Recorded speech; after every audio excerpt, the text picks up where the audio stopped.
Hello दोस्तों, स्वागत है आप सभी का टू द पॉइंट के एनसीईआरटी एट अ ग्लैंस के लेक्चर सीरीज में।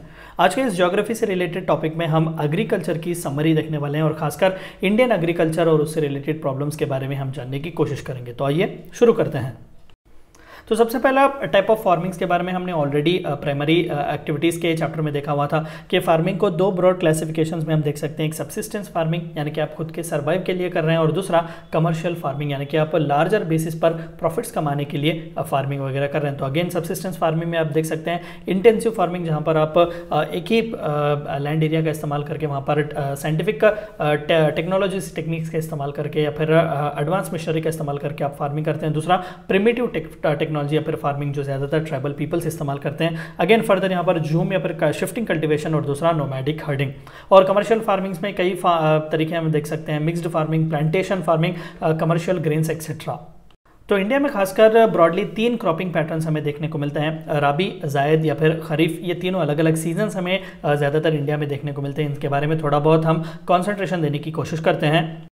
तो यहाँ पर आप क्लियरली देख सकते हैं as far as kharif season is concern, monsoon crops यहाँ पर ज़्यादातर हमें देखने को मिलते हैं। हाई वाटर रिक्वायरमेंट इन्हें ज़रूरत है। बेस्ट एग्जांपल राइस, मेज़, ज्वार, बाजरा, सोयाबीन, कॉटन, ग्राउंडनट एक्सेट्रा, ये सभी खरीफ क्रॉप्स इन्हें माने जाते हैं और खासकर जुलाई से अक्टूबर के महीने में हमें ये फसल देखने को मिलती है। दूसरा है राबी सीजन या फिर जिसे विंटर क्रॉप सीजन भी कहा जाता है। तो अक्टूबर से फरवरी तक ये सीजन होता है और यहाँ पर वीट, बार्ली, ग्राम, पीस और मस्टर्ड जैसे ज़्यादातर हमें क्रॉप्स देखने को मिलते हैं। और तीसरा जायद, जिसे हम समर क्रॉप भी कहते हैं, तो मार्च और जून के बीच समर सीजन में ज्यादातर होता है। तो वाटरमेलन, मस्कमेलन, कुकम्बर, मैंगोस वगैरह यहां पर हमें ज्यादातर देखने को मिलते हैं। तो ये तीन ब्रॉडली क्रॉपिंग सीजन्स हैं इंडिया के।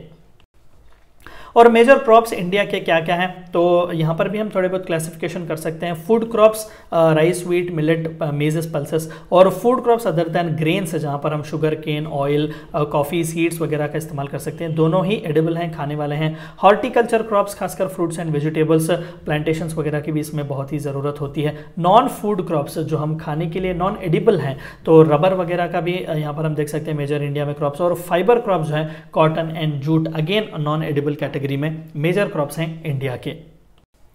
और एग्रीकल्चर में जो है कई बार हम देखते हैं कि 52 to 55% of the Indian population directly और इनडायरेक्टली डिपेंड्स ऑन एग्रीकल्चर। तो सिंस इंडिपेंडेंस इटसेल्फ कई इंपॉर्टेंट से रिफॉर्म्स लाए गए थे एग्रीकल्चर सेक्टर में। तो यहाँ पर आप देख सकते हैं चंद इंपॉर्टेंट मैंने हाईलाइट किए हुए हैं। लैंड रिफॉर्म्स लाए गए थे in the first 5 year plan itself. तो जाहिर सी बात है, जो बड़े बड़े ज़मींदार थे पोस्ट इंडिपेंडेंस, उनकी ज़मीनों को गरीबों को बांट दिया गया था कंपल्सरली, क्योंकि वहाँ पर मार्जिनलाइजेशन बहुत ही हो चुका होता। तो लैंड रिफॉर्म्स जो है वो बहुत ही लाए गए थे। Ensure crop against natural disaster, तो भारत सरकार भी सिंस अ लॉन्ग टाइम खड़ी हुई थी जब कभी भी नेचुरल डिजास्टर्स वगैरह आए तो क्रॉप के अगेंस्ट जो है उन्होंने इंश्योरेंस वगैरह भी प्रोवाइड किया। Best example minimum support price का भी कॉन्सेप्ट इंडिया में देखने को मिलता है। Institutions rendering financial assistance to the farmers, हम कई बार देखते हैं नाबार्ड जैसे बैंक्स डायरेक्टली एग्रीकल्चर डेवलपमेंट में इंडिया में काम कर रहे हैं। Kisan credit cards, personal accident insurance scheme etcetera for farmers भी जो है वो लॉन्च किए गए हैं। Special weather bulletins and agricultural programmes hosted through the medium, कई ऐसे स्पेशलाइज्ड चैनल्स भी डीडी के माध्यम से लॉन्च किए गए हैं जो स्पेसिफिकली एग्रीकल्चर से ही डील करते हैं। किसान 24/7 जैसे चैनल्स भी, और specifically MSP minimum support price और बाकी के रेम्यूनरेशंस भी, और कई सरकारें जैसे जैसे बदलती गई तो इंपॉर्टेंट क्रॉप इंश्योरेंस के स्कीम्स भी हमने लॉन्च किए हुए थे, जिसके तहत कहीं ना कहीं क्रॉप्स का और एग्रीकल्चर का डेवलपमेंट हमने देखा हुआ था।